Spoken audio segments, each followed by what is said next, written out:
EnglishLogica.com. My name is Ronald A. Geobey, and we are back again with another introduction to parts of speech. And this is an introduction to phrasal verbs and idioms.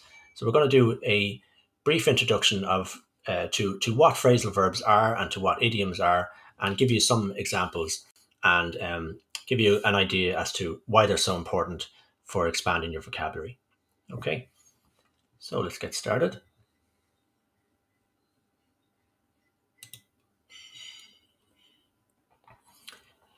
Okay, so our introduction to phrasal verbs and idioms.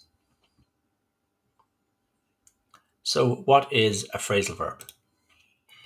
A phrasal verb is a short phrase starting with a verb. We'll go into details of exactly the things that make up a phrasal verb as we go forward. A phrasal verb has its own inherent meaning. And what that means is that when a verb and these other elements come together, it changes their meaning and it has its own inherent meaning on its own, has a life of its own, you might say. A phrasal verb can have multiple meanings, and a lot of the videos that we make for phrasal verbs showcase these multiple meanings and give you examples as to how to use them. A lot of teaching out there in relation to phrasal verbs will really go really fast through all these phrasal verbs and only tell you one meaning when they have a lot of them, and it is really worthwhile to learn the different meanings. So phrasal verbs are very common in everyday speech. They're very useful. They are used by native speakers without them even knowing that they're using them. Okay, so these are the forms of phrasal verbs. They are a verb plus adverb, a verb plus preposition, and a verb plus an adverb and a preposition. And we'll show you some examples now. So a verb plus adverb form. So break down is our first phrasal verb. Now the word down can be a noun, an adjective, or an adverb, depending on what word is associated with and how it's used. In this case, breakdown is an adverb because it describes the verb. So our examples then: every time I see that movie, I break down and cry. It's so sad. Another meaning then, and you'll see this is a very different meaning: I didn't realize the car was overheating until it broke down in the middle of the road. Okay, so that's breakdown. Let's see our next one. This is a verb plus preposition. Turn up. Our examples: I didn't invite him. He just turned up unannounced. Our second example, you'll see that this is a different meaning again. So just to point out then that in the first example, to turn up unannounced is to arrive, or to show up is another way of saying it, but to arrive without someone knowing that you were coming, or without to arrive unexpectedly. So if you just turn up, no one knew you were coming. So the second example then: she couldn't hear the music, so she asked her friend to turn the radio up. Again, that's about increasing the volume. So you'll see it has a very different meaning to the first example. And in this second example, turn the radio up, you'll see how the phrasal verb can be split and you can put a noun in the middle there. Okay. And as you get to know phrasal verbs, you'll see that they can be split up in this way. In a lot of examples, sometimes they have to stay together, but it will take some time to learn that and to appreciate why that happens. So let's look at our next phrasal verb form. And this is the longer one then. This is a verb plus adverb plus preposition. And this one is look forward to. I'm sure you've heard this one before. To look forward to something. Now this has, as far as I'm aware, this has only the one meaning, that you are anticipating something, or that you can't wait for it to happen and maybe you're excited about it. So you're looking forward to it. You'll see then if you break up, I spoke at the start about how these have their phrasal verbs have their inherent meaning. If you break this up, the word look is just to see something with your eyes. Forward is moving in a certain direction, moving in a forward direction, and then you have the preposition to. So those words on their own do not bring together the meaning that you get when you use look forward to. It's a very different meaning. So the examples then, the show starts at 6. I've been looking forward to it for months. And the second example, this is the same meaning. Oh, you must be the new employee. I look forward to working with you. Okay, so that's just about anticipating or being excited about what's going to happen next. Now, let's move on. So just some short examples then. These are some of our phrasal verb videos. We'll show you our video section in a little while.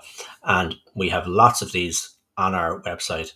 And in each one of these videos, so here are some examples here: hold on, cut off, check out, go off.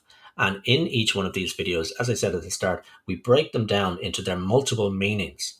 So it's not just throwing a list of phrasal verbs at you and you only get to learn one way of using them. This is a really valuable way to understand how important phrasal verbs are and how flexible they are when you're learning English and improving your vocabulary. So moving on to idioms then. So what is an idiom? An idiom is a group of words that are common in everyday speech. Their usage is established over time, so they've just come together. You can learn what's called the etymology of an idiom, which is just where did it come from and how did it start being used and what are its origins. But that doesn't really help you understand how to use it or what it means. It'll only tell you, it's only just like the history of the term. So it has no clear or logical meaning from its individual words or from its component words, the words that make it up. Okay. And we'll show you some examples now. And you'll see that. So here, for example, with the first one, beat a dead horse. So this isn't literal. And this is very important with idioms. They are, for the most part, if not all of them, they are not literal. They're not to be used literally. We're not literally talking about beating a dead horse or having a stomach or jumping over the moon, for example. So idioms just have to be learned for what they are. They have a particular meaning, but they cannot be broken down into the component pieces to figure out what they mean.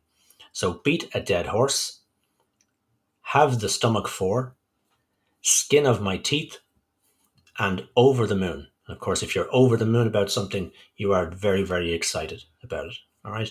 And we have some videos on our website and some vocabulary entries covering some of these idioms. And here are some more: a piece of cake, back to the drawing board, cut someone some slack, and back to square one.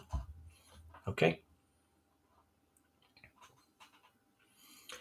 So just to wrap up this then, before we show you some examples on our website. So phrasal verbs and idioms, the terminology, people sort of get bogged down sometimes on, well, I need to understand what a phrasal verb is and what are phrasal verbs, or is that a phrasal verb that I'm using, or is that an idiom that I'm using? It doesn't really matter in everyday speech.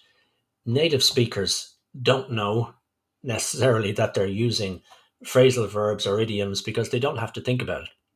They just know these expressions and they know how to use them, and they're second nature. So, excuse me. So, the terminology may only be useful for taking exams,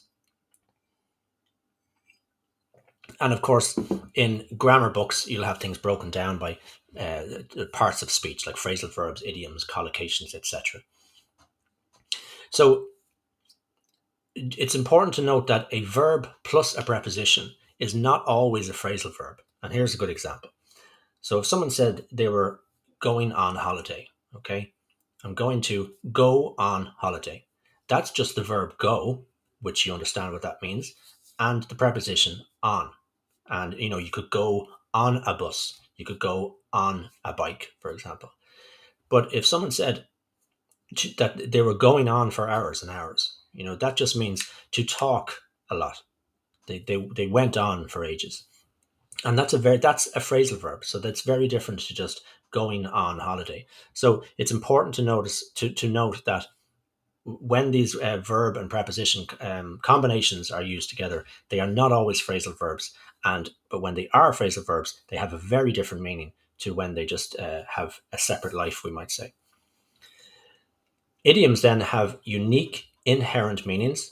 And as I said, you can only really understand them by learning their meanings. You can't identify what they mean based on breaking them up and understanding their individual component words. We on EnglishLogica.com, we focus on common and useful idioms.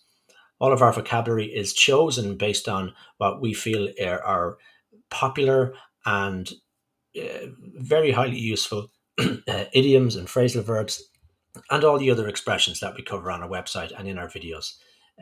There's no point learning things that are very obscure and very abstract, and just to sound smart using them. Because sometimes native speakers will find it very, very unusual that you've learned some really abstract, unheard of idiom that they wouldn't use on an everyday basis. Okay, so we're just going to look at some things on our website here. So in our video section, if you haven't visited our website yet, make sure you do. There are literally thousands of pages of content, and it's all completely free to use. In our video section, we have our expressions, as we call them generically or generally, broken down into the likes of phrasal verbs, idioms, collocations, words that are gathered based on, or expressions that are gathered based on a single common word, and etc. You'll see grammar, business English, etc. So that'll just give you an idea of what our phrasal verbs. Of course, these are all our videos are on our YouTube channels, but you can always come here, and in each video, if we just click on one of the videos there, just click on backup.